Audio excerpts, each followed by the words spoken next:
पिछले लेक्चर में हमने पढ़ा था magnitude and direction of resultant of two vectors के बारे में, जिसका लिंक ऊपर आई बटन पर दिया हुआ है। इस लेक्चर में हम पढ़ेंगे रेजोल्यूशन ऑफ अ वेक्टर के बारे में।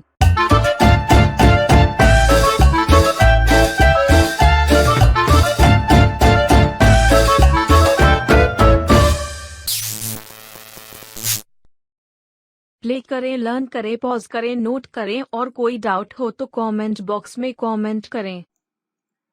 अभी हम पढ़ेंगे रेजोल्यूशन ऑफ ए वेक्टर के बारे में। ठीक है, तो रेजोल्यूशन ऑफ ए वेक्टर देखो एक्चुअली क्या है, it's a component of vector along any line. ठीक है, सिंपल टर्म्स में अगर हम बात करें तो किसी भी वेक्टर को हम किस तरीके से रिजॉल्व कर सकते हैं, ठीक है, उसके कंपोनेंट्स निकाल सकते हैं किसी भी 2 डायरेक्शन या 3 डायरेक्शन के अंदर में। ठीक है, ये आपने ऑलरेडी जिस तरह 2 कोऑर्डिनेट सिस्टम के अंदर आपने पढ़ा होगा पहले ही। फॉर एग्जांपल अगर मैं यहाँ पे कोऑर्डिनेट्स की बात करूं, ठीक है, फॉर एग्जांपल अगर मैं एक्स वाई कोऑर्डिनेट्स की अगर बात करता हूं, ठीक है, फॉर एग्जांपल ये एक्स वाई कोऑर्डिनेट सिस्टम है हमारा। ठीक है, तो अगर मैं इस पॉइंट की बात करूं, इस पॉइंट को हम कैसे डिफाइन कर सकते हैं, इस पी पॉइंट को डिफाइन करने के लिए इसके 2 कोऑर्डिनेट चाहिए हमको। ठीक है, इसका x कोऑर्डिनेट कितना होगा और y कोऑर्डिनेट कितना होगा। अगर मेरे को x पता है और y पता है तो मैं इसकी पोजीशन डिफाइन कर सकता हूं। ठीक है, तो अगर ये O है, ये ओरिजिन है, तो इसका मतलब फॉर एग्जांपल x की वैल्यू मान लिया 1 है, y की वैल्यू मान लिया 2 है। ठीक है, तो इसका मतलब क्या है कि अगर मैं x डायरेक्शन में 1 यूनिट चल जाऊं आगे, उसके बाद 2 यूनिट अगर y डायरेक्शन में अगर चल जाऊं, तो इसका मतलब क्या हुआ, P पॉइंट में मैं पहुंच जाऊंगा। ठीक है, तो समझ में आ गया ना कोऑर्डिनेट सिस्टम से कैसे हम किसी भी पॉइंट को डिफाइन कर सकते हैं। ठीक है, तो P पॉइंट को डिफाइन करने के लिए ये 2 कोऑर्डिनेट्स चाहिए। तो इसका मतलब क्या हुआ, P पॉइंट को अगर मेरे को डिफाइन करना है तो x और y 2 कोऑर्डिनेट्स में पता लगा सकता हूं कि P पॉइंट कहां पे होगा।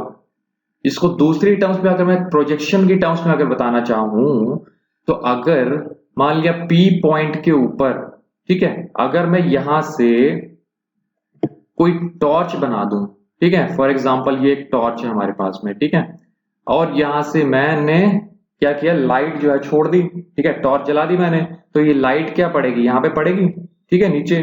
तो ये जो P पॉइंट है मेरा, इस पॉइंट की शेडो कहां पे बनेगी, यहां पे बन जाएगी ना। ठीक है, सिमिलरली अगर मैं यहां से इस डायरेक्शन से अगर मैं टॉर्च जला दूं, ठीक है, तो इस P पॉइंट की शेडो कहां पे बनेगी, यहां पे। ठीक है, तो इसका मतलब मैंने क्या किया, इस पॉइंट को, इस P पॉइंट को मैंने प्रोजेक्ट कर दिया कहां पे, x एक्सिस के ऊपर और y एक्सिस के ऊपर। ठीक है, तो अगर x एक्सिस के ऊपर प्रोजेक्ट कर रहा हूं तो मेरे पास क्या आ जाएगा, इसका x कोऑर्डिनेट। सिमिलरली अगर y एक्सिस पे इसको प्रोजेक्ट कर दूंगा तो क्या आ जाएगा मेरे पास में, y कोऑर्डिनेट। ठीक है, तो मैंने क्या किया, इसके 2 कंपोनेंट निकाल दिए इस पॉइंट के, जिससे इस पॉइंट को डिफाइन किया जा सकता है। ठीक है, इस सिंपल टर्म्स में पॉइंट के हिसाब से पता लग गया। अभी यहाँ पे हमको क्या करना है, हमको इसी तरीके से वेक्टर को रिजॉल्व करना है। ठीक है, अगर कोई वेक्टर है तो उसको मैं कैसे 2 कंपोनेंट्स में डिवाइड कर सकता हूं 2 डायमेंशन के अंदर में, किन 2 कंपोनेंट से वो बन सकता है। इसकी रिक्वायरमेंट क्यों है हमको, क्योंकि अगर मान लिया 2 डायमेंशनल प्लेन के अंदर अगर कोई वेक्टर है मान लिया इस तरीके से, ठीक है, और मेरे को मान लिया इक्वेशन को सॉल्व करना है उसको, तो मैं क्या करूंगा, इसको प्रोजेक्ट कर दूंगा, इसको रिजॉल्व कर दूंगा 2 कंपोनेंट्स के अंदर में, एक x डायरेक्शन के अंदर में और एक y डायरेक्शन के अंदर में। जिससे क्या होगा, x कंपोनेंट से मैं x डायरेक्शन में इक्वेशन लगा पाऊंगा और y कंपोनेंट से y डायरेक्शन में इक्वेशन लगा पाऊंगा। तो मैंने क्या कर दिया, अपने क्वेश्चन को, अपने जो प्रॉब्लम है उसको सिंप्लीफाई कर दूंगा, उसको 2 डायरेक्शन में प्रोजेक्ट करके, उसको 2 डायरेक्शन में अलग अलग सॉल्व करके। ठीक है, अदरवाइज कॉम्प्लेक्स हो जाएगी सिचुएशन हमारी। तो इसलिए हमारा यूज है, और ये आप अच्छे से समझ लेना इस टॉपिक को, क्योंकि ये प्रोजेक्शन जो है, ये जो कंपोनेंट्स हम निकाल रहे हैं, ये आगे तक काम आएगा। ठीक है, तो यहाँ पे देखो रेजोल्यूशन किसको बोल रहा है, it's the projection of A vector on the line along which component has to be found.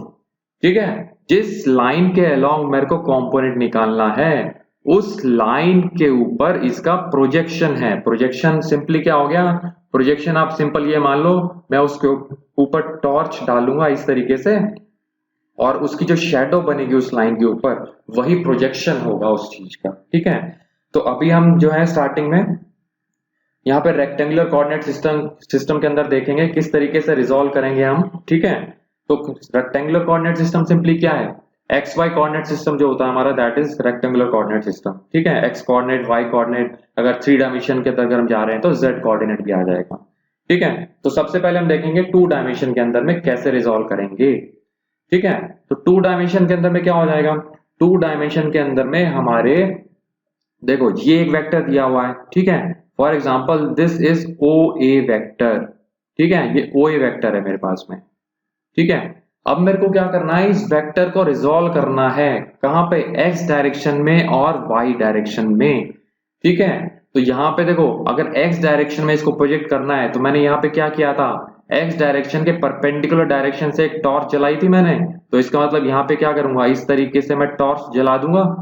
ठीक है, टॉर्च जलाने से क्या होगा, देखो इस पूरी लाइन के ऊपर मैं टॉर्च अगर जलाऊंगा, इस तरीके से लाइट अगर आ रही है, तो इसका प्रोजेक्शन देखो इस पॉइंट की जो शेडो बनेगी कहां पे बनेगी, यहाँ पे। इस पॉइंट की शेडो कहां बनेगी, यहाँ पे। तो इस तरीके से क्या है कि हर एक पॉइंट की शेडो कहां पे बनेगी, इस तरीके से बनती जाएगी। ठीक है, अगर सारे पॉइंट्स में अगर मैं ज्वाइन कर दूं तो ये जो लाइन बन के आएगी, ठीक है, दैट इज ओपी जो लाइन है, that will be the component of OA, projection of OA along x axis। ठीक है, क्लियर हो गया यहां तक। तो यहां पे देखो component of OA along x axis will be equal to OAX। ठीक है, इसको हम क्या लिख रहे हैं, OAX, that is component of OA along x axis। तो वो किसके इक्वल होगा, इस लेंथ के इक्वल। ठीक है, ये जो OP की लेंथ होगी वो ही हमारा क्या होगा, OAX। अब देखो ये ट्राइंगल, देखो यहाँ पे OPA ट्राइंगल हो गई। अब यहां से ये जो है ये परपेंडिकुलर होगा यहाँ पे। ठीक है, तो ये जो ट्राइंगल है, ठीक है, ट्राइंगल OPA से अगर हम देखें तो यहाँ पे देखो OP की लेंथ अगर मेरे को निकालनी हो OA की टर्म्स में, और ये अगर एंगल अल्फा है, ठीक है, तो यहाँ पे देखो क्या हो जाएगा, cos अल्फा की वैल्यू कितनी हो जाएगी, cos alpha will be equal to base divided by hypotenuse. Base कितना है हमारे पास में, OP, और हाइपोटेन्यूज कितना है हमारे पास में, OA। ठीक है, तो OP की लेंथ किसके इक्वल हो जाएगी हमारी, OA cos अल्फा। ठीक है, क्लियर हो गया। तो इसका मतलब क्या हुआ, OA का जो प्रोजेक्शन है, OA का जो कंपोनेंट है एक्स एक्सिस के अलोंग, वो कितना होगा, OP, और उसकी लेंथ किसके इक्वल होगी, अगर उस वेक्टर का उस लाइन के साथ में अगर एंगल अल्फा है तो यहाँ पे उसका प्रोजेक्शन कितना हो जाएगा, OA cos अल्फा। ठीक है, क्लियर हो गया। सिमिलरली देखो वाई एक्सिस के अलोंग अगर कंपोनेंट निकालना है मेरे को, तो सिंपली क्या करेंगे, यहां से मैंने क्या की, टॉर्च जला दी। ठीक है, तो टॉर्च जलाने से क्या हुआ, देखो इस पॉइंट की शेडो, इस पॉइंट का प्रोजेक्शन कहां पे बनेगा, इस पॉइंट के ऊपर। ठीक है, इस पॉइंट का प्रोजेक्शन कहां पे होगा, यहाँ पे। सिमिलरली हर एक पॉइंट का प्रोजेक्शन कहां पे होगा, इस तरीके से आता जाएगा, और सारे पॉइंट्स में कनेक्ट कर दूंगा तो ये क्या हो जाएगा, that will be the projection component of OA along y axis। ठीक है, तो ये जो OQ की लेंथ होगी, ठीक है, that will be the component of OA along y axis। तो इसको हम क्या लिख देंगे, component of OA along y axis।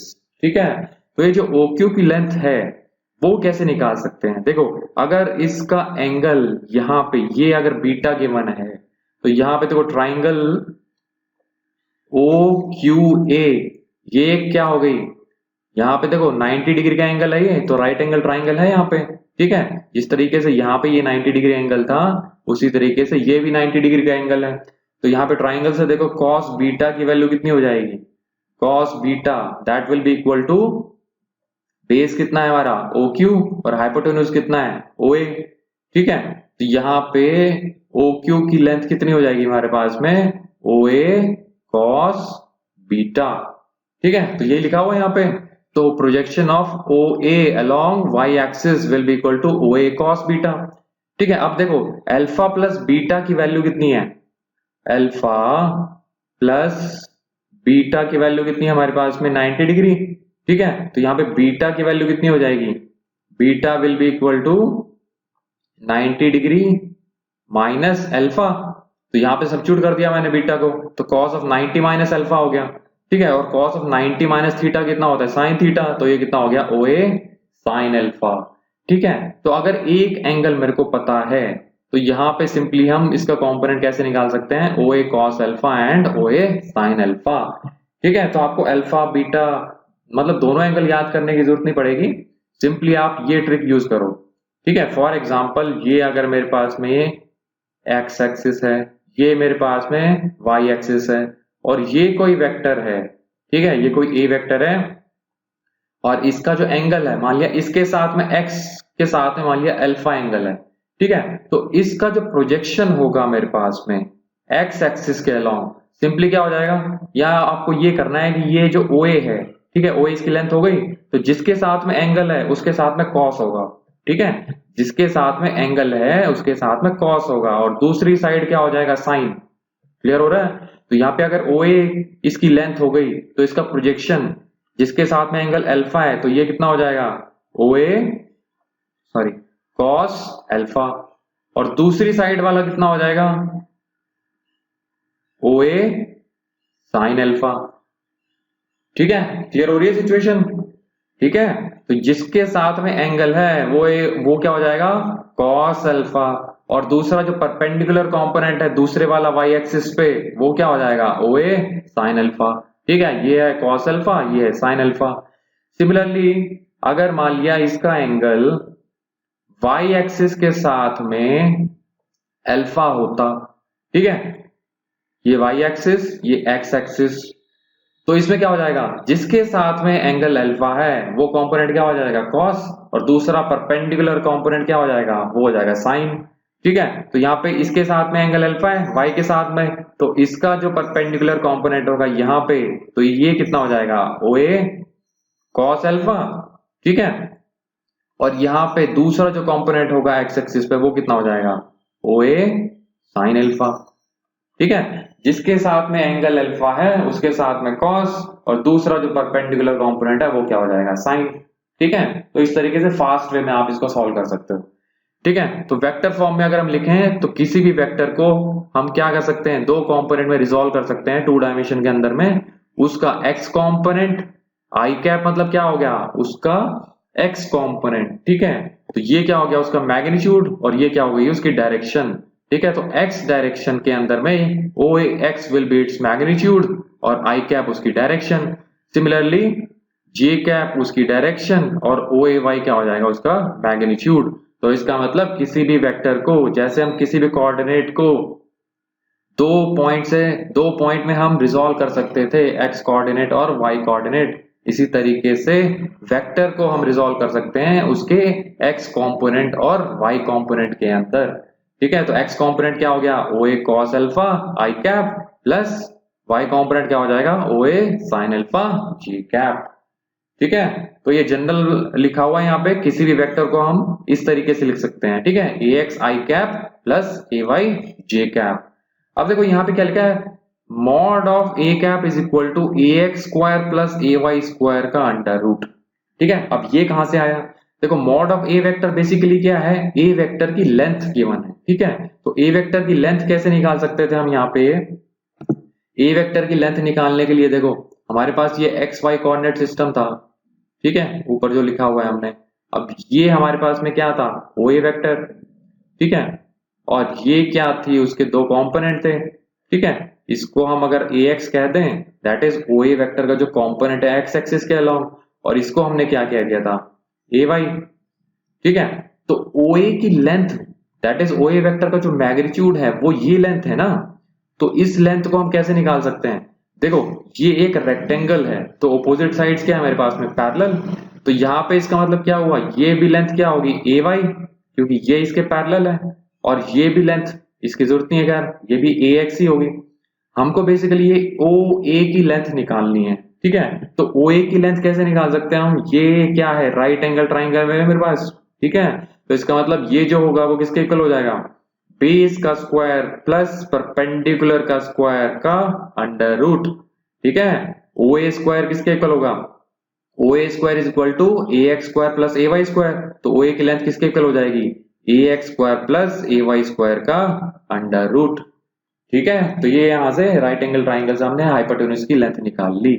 ठीक है, तो आपको बेसिकली ये याद रखना है, किसी भी वेक्टर को हम रिजॉल्व कर सकते हैं इस तरीके से, उसका एक्स कॉम्पोनेंट और उसका वाई कॉम्पोनेंट। ठीक है, और उस वेक्टर की लेंथ किसके इक्वल होगी, उस एक्स कॉम्पोनेंट का स्क्वायर प्लस वाई कॉम्पोनेंट का स्क्वायर का अंडर रूट। ठीक है, क्लियर हो गया आपको। तो यहाँ पे हमने 2 डायमेंशन के अंदर देखा था किस तरीके से हम रिजॉल्व कर सकते हैं, इसी तरीके से हम 3 डायमेंशन के अंदर भी रिजॉल्व कर सकते हैं। ठीक है, 3 डायमेंशन के अंदर रिजॉल्व करने के लिए क्या हो जाएगा, यहाँ पे ए वेक्टर के 3 कंपोनेंट हो जाएंगे, that is A X, A Y और ए जेड। ठीक है, तो A X, A Y, A Z 3 component से हमारा ये वेक्टर बन जाएगा। इसका मतलब क्या हुआ, अगर मैं यहाँ पे देखो, यहाँ पे इसके अंदर अगर हम बात करें, तो अगर यहाँ पे इधर मैं x डायरेक्शन में अगर ax लेंथ चल दूं, y डायरेक्शन के अंदर में यहाँ पे देखो ax डायरेक्शन के x डायरेक्शन के अंदर में ax चला, y डायरेक्शन के अंदर मैंने क्या किया, चलो ये एक्चुअली लेंथ यहां तक है, यहां तक। ठीक है, 3 डायमेंशन के अंदर हम देख रहे हैं, तो इसका मतलब क्या हुआ, ax लेंथ मैंने क्या किया, x डायरेक्शन के अंदर चल गया, उसके बाद ay जो लेंथ है, ठीक है, वो मैं चल गया y डायरेक्शन के अंदर में, और उसके बाद यहाँ पे z डायरेक्शन के अंदर में मैं चल गया यहाँ पे az। तो ax अगर x में चला, ay अगर y में चला और az अगर z में चल गया, तो फाइनली कहाँ पहुंच गया, हम यहाँ पे पहुंच गए ना। तो फाइनली ये वेक्टर हमारा निकल के आ जाएगा, दैट इज ये जो OA वेक्टर है, ये O और ये A, ये वेक्टर निकल जाएगा हमारा। तो इसी तरीके से क्या है, 3 डायमेंशन के अंदर में ए वेक्टर को रिजॉल्व कर दिया हमने, एक्स कॉम्पोनेंट क्या हो गया, A X I cap, Y component A Y J cap और Z component A Z K cap. A X is equal to A cos alpha, A Y is equal to A cos beta, A Z equal to A cos gamma. अब यहाँ पे देखो 3 dimension के अंदर हम देख रहे हैं, तो इसलिए हमने क्या किया है, लाइन के अलॉन्ग वाले एंगल्स ही हमने लिए हैं। ठीक है, 3 डायमेंशन के अंदर में। तो यहाँ पे अल्फा बेसिकली क्या है, ये जो OA वेक्टर है ना, इसका कंपोनेंट, इसका जो एंगल है एक्स एक्सिस के साथ में, तो वो एंगल कितना है मेरे पास में, अल्फा। ठीक है, सिमिलरली वाई के साथ में जो एंगल बन रहा है इसका, वो हो जाएगा बीटा, और जेड के साथ में जो एंगल बन रहा है इसका, ठीक है, वो हो जाएगा गामा।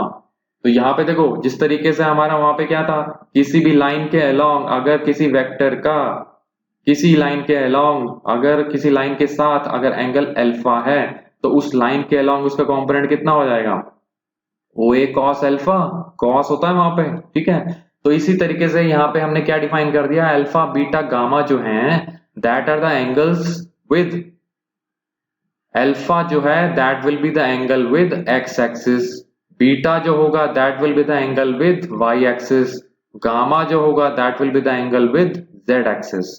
तो यहाँ पे तीनों कंपोनेंट क्या हो जाएंगे, ax will be a cos alpha, ay will be equal to a cos beta, az will be equal to a cos gamma.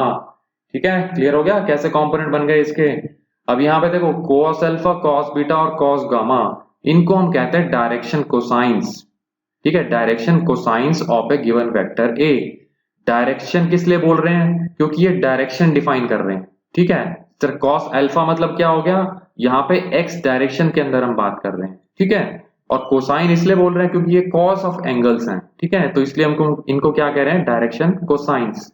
ठीक है, और ये आप याद रखना, cos square alpha plus cos square beta plus cos square gamma is equal to 1। ठीक है, इसका प्रूफ जो है आप मैथ्स के अंदर पढ़ेंगे, तो वहां पे आप देख लेना इसका प्रूफ। आप यहाँ पे याद रखना कि ये cos square alpha plus cos square beta plus cos square gamma 1 के इक्वल होता है। ठीक है, और मॉड ऑफ ए बेसिकली क्या हो गया, इस वेक्टर की लेंथ हो गई, दैट इज OA की लेंथ। ठीक है, तो यहाँ पे देखो ax square plus ay square plus az square का अंडर रूट है ये। ठीक है, तो ये कैसे है बेसिकली, क्योंकि यहाँ पे देखो हमारे पास क्या बन रही है, ये क्यूबॉइड आप कह सकते हैं, क्यूबॉइड बना हुआ है। ये हमारी क्या थी, ax, ये ay। ठीक है, अगर हम यहां से अगर हम बात करते हैं, चलो यहां से अगर हम बात कर रहे हैं, तो इसका मतलब क्या हो जाएगा, ये जो लेंथ है मेरे पास में ax है, ये मेरे पास में az हो जाएगा। ठीक है, और ये जो y डायरेक्शन है ये क्या हो जाएगी, ay। तो एक ये क्यूबॉइड है बेसिकली, जिनकी साइड्स ax, ay और az हैं। ठीक है, और मेरे को निकालना है इस वेक्टर का मैग्नीट्यूड। तो वो कैसे हो सकता है, ये जो वेक्टर है OA ये बेसिकली क्या है, इस क्यूबॉइड का डायगोनल है। ये 3 डायमेंशन के अंदर अगर आप मतलब उसको देख पा रहे हो तो ये बेसिकली डायगोनल है इसका। ये जो OA वेक्टर है that is the diagonal of this cuboid. और डायगोनल की लेंथ हमको पता है क्या होती है, स्क्वायर ऑफ द साइड्स का अंडर रूट। ठीक है, a square plus b square plus c square का अंडर रूट, ये बेसिकली क्यूबॉइड के डायगोनल की लेंथ होती है। तो यहाँ पे ए जो है बेसिकली वो लेंथ कितनी है हमारे पास में ax, तो हो गया ax स्क्वायर। y की लेंथ कितनी है, b कितनी है ay, तो ये ay स्क्वायर। सिमिलरली c क्या हो जाएगा az स्क्वायर। तो ये डायगोनल की लेंथ ये बेसिकली मैग्नीट्यूड है वेक्टर का, और उसकी लेंथ किसके इक्वल हो जाएगी, ax square plus ay square plus az square का अंडर रूट। ठीक है, क्लियर हो गया ना आपको। इस तरीके से हमने 2 डायमेंशन और 3 डायमेंशन के अंदर वेक्टर को रिजॉल्व किया। ठीक है, इसको और अच्छे से समझने के लिए हम क्वेश्चंस की प्रैक्टिस करेंगे अब। ठीक है, तो फर्स्ट क्वेश्चन हम देखते हैं इसके अंदर में, ए मास ऑफ 2 kg। ठीक है, a mass of 2 kg lies on an inclined plane. ठीक है, इंक्लाइंड मतलब क्या होगा, इस तरह से किसी एंगल के ऊपर है। ठीक है, inclined plane as shown, resolve its weight along and perpendicular to the plane। ठीक है, ये मेरे पास में क्या हो गया, ये इंक्लाइंड प्लेन है ये वाला। ठीक है, अब इस इंक्लाइंड प्लेन का जो एंगल है हॉरिजॉन्टल के साथ में वो है 30 डिग्री। ठीक है, हमको इसके ऊपर एक ब्लॉक गिवन है जिसका मास कितना है 2 kg। हमको इसके कंपोनेंट्स निकालने हैं। रिजॉल्व करना मतलब क्या हो गया, उसके कंपोनेंट्स निकालने हैं along and perpendicular to the plane। ठीक है, तो देखो इसका अगर हम डायग्राम बनाने की कोशिश करें दोबारा, तो देखो यहाँ पे ये मेरे पास में इंक्लाइंड प्लेन गिवन है। ठीक है, और ये एंगल कितना दे रखा है मेरे पास में 30 डिग्री। ठीक है, और ये यहाँ पे हमारे पास में मास गिवन है। ठीक है, तो अब देखो मास और वेट में क्या डिफरेंस होता है आपको पता है ना। मास मतलब क्या हो गया 2 kg, उसका जो इनर्शिया है, उसका जो इनर्शिया हम देखेंगे बाद में, बेसिकली जो उसकी जो इनहेरेंट प्रॉपर्टी है, उसका जो कंटेंट है वो बेसिकली है मास। और वेट बेसिकली अगर हम बात करें तो किस मैग्नीट्यूड ऑफ फोर्स से अर्थ की ग्रेविटी इस ब्लॉक को अपनी तरफ अट्रैक्ट कर रही है। ठीक है, दैट इज वेट। वो किसके इक्वल होता है, mg के इक्वल। ठीक है, तो यहां पे देखो मास कितना गिवन है 2, और g की वैल्यू हमको क्या गिवन है, एज्यूम g इज 10 मीटर पर सेकेंड स्क्वायर, एक्चुअल वैल्यू 9.8 होती है। अब यहाँ पे एज्यूम करने को बोला है 10, तो हम क्या लेंगे वैल्यू 10। तो यहाँ पे कितना हो जाएगा 10। तो वेट बेसिकली कितना हो जाएगा, फोर्स की यूनिट कितनी होती है न्यूटन, तो वेट कितना हो गया हमारे पास में 20 न्यूटन। ठीक है, तो हमको पता है यहाँ पे नीचे अर्थ है, तो अर्थ जो है वर्टिकली डाउनवर्ड फोर्स लगाती है इसके mg के इक्वल। तो यहाँ पे जो वेट जो लग रहा है वो कितना हो गया 20 न्यूटन। अब क्वेश्चन क्या कह रहा है, क्वेश्चन कह रहा है हमको इस वेट को रिजॉल्व करना है कहां पे, along and perpendicular to the plane। ठीक है, तो along the plane मतलब क्या हो गया, इस लाइन के along, क्योंकि ये प्लेन के along है, उसके पैरेलल है। और दूसरा कंपोनेंट कहां पे करना है, इसके परपेंडिकुलर डायरेक्शन में। ठीक है, तो देखो यहाँ पे एंगल की बात करते हैं हम। ठीक है, क्योंकि हमको एंगल चाहिए किसी भी लाइन के साथ, किसी लाइन के अलोंग अगर कंपोनेंट निकालना है तो हमको क्या चाहिए, उस लाइन के साथ में एंगल चाहिए। तो देखो यहाँ पे ये कितना एंगल है हमारे पास में 30 डिग्री। ठीक है, ये एंगल 30 डिग्री हो गया। तो ये अगर 30 डिग्री है, अगर मैं ऐसे हॉरिजॉन्टल लाइन खींच दूं, ठीक है, बेस के पैरेलल, तो ये एंगल अगर 30 डिग्री है तो ये भी एंगल कितना हो जाएगा 30 डिग्री। ठीक है, क्लियर है। और ये लाइन क्या है, बेसिकली परपेंडिकुलर है इस प्लेन के, तो ये टोटल एंगल कितना हो गया, ये टोटल एंगल ये कितना हो गया 90 डिग्री। ठीक है, समझ में आ रहा है ना, ये लाइन और ये लाइन पैरेलल हैं। ठीक है, तो ये एंगल अगर 30 डिग्री है तो ये भी एंगल कितना हो जाएगा मेरे पास में 30 डिग्री। ठीक है, अब ये जो लाइन है ये परपेंडिकुलर है प्लेन के, तो ये एंगल 30 डिग्री टोटल 90, तो ये एंगल कितना हो जाएगा 60 डिग्री। ठीक है, ये अगर 60 डिग्री है तो हमारे पास ये जो एंगल बचा ये कितना होगा, बताओ कितना एंगल होगा, ये एंगल। अब देखो ये हॉरिजॉन्टल लाइन है और ये जो वेट लग रहा है वो परपेंडिकुलर लग रहा है, तो इसका मतलब ये एंगल कितना हो गया 90 डिग्री। तो ये एंगल कितना था हमारे पास में 60 डिग्री था, और ये टोटल एंगल कितना है 90 डिग्री। ठीक है, ये वाला जो एंगल है ये टोटल एंगल ये कितना हो गया 90 डिग्री, ये वाला। ठीक है, तो ये अगर 60 है तो ये वाला एंगल कितना हो जाएगा हमारे पास में, ये एंगल हो जाएगा 30 डिग्री। ठीक है, अब अगर ये 30 डिग्री है तो ये वाला एंगल कितना हो जाएगा, कितना हो जाएगा 60 डिग्री, क्योंकि ये 90 डिग्री है। खैर हमारा इस 30 डिग्री से काम चल जाएगा, क्योंकि हमारे पास एक एंगल आ चुका है इस लाइन के अलोंग। ठीक है, तो यहाँ पे देखो ये हमारे पास में हॉरिजॉन्टल लाइन थी, ये मेरे पास में वेट लग रहा था। ठीक है, ये वेट ये कितना लग रहा था मेरे पास में 20 न्यूटन। ठीक है, तो यहाँ पे ये जो परपेंडिकुलर लाइन है हमारे पास में, इसके साथ इस वेक्टर का एंगल कितना निकल के आया हमारा 30 डिग्री एंगल निकल के आ गया। ठीक है, और ये क्या मेरे पास में प्लेन था। हो गया काम हमारा। हमको पता है किसी भी वेक्टर का अगर किसी लाइन के अलोंग कंपोनेंट निकालना है तो उसके साथ में एंगल पता होना चाहिए। तो यहाँ पे 20 न्यूटन है, इसका इस परपेंडिकुलर लाइन के साथ में एंगल कितना है 30 डिग्री। ठीक है, तो ये वाला कंपोनेंट क्या हो जाएगा, जिस लाइन के अलोंग है वो कंपोनेंट कॉस, उसके परपेंडिकुलर वाला कंपोनेंट साइन। तो इसका मतलब ये जो कंपोनेंट है यहां से अगर परपेंडिकुलर में डालूं तो ये कंपोनेंट कितना हो जाएगा 20 cos 30 डिग्री। ठीक है, 20 cos 30, और ये जो परपेंडिकुलर कंपोनेंट आएगा यहाँ पे, यहां से परपेंडिकुलर में डाल दूं तो ये जो कंपोनेंट आएगा वो कितना हो जाएगा, अगर वो cos है तो ये कितना हो जाएगा 20 sin 30। ठीक है, क्लियर हो रहा है। तो 20 cos 30 कितना हो जाएगा 20 इंटू cos 30 कितना होता है √3/2। ठीक है, तो ये कितना हो जाएगा, सॉरी 10√3। ठीक है, और 20 sin 30 कितना होता है, sin 30 इज हाफ, तो 20 इंटू हाफ कितना हो जाएगा 10। ठीक है, तो हमारे आंसर क्या हो जाएंगे, कंपोनेंट जो है उसका। ठीक है, वेट का जो कंपोनेंट अलोंग की अगर बात करें तो अलोंग का आंसर कितना हो जाएगा हमारा 10 न्यूटन।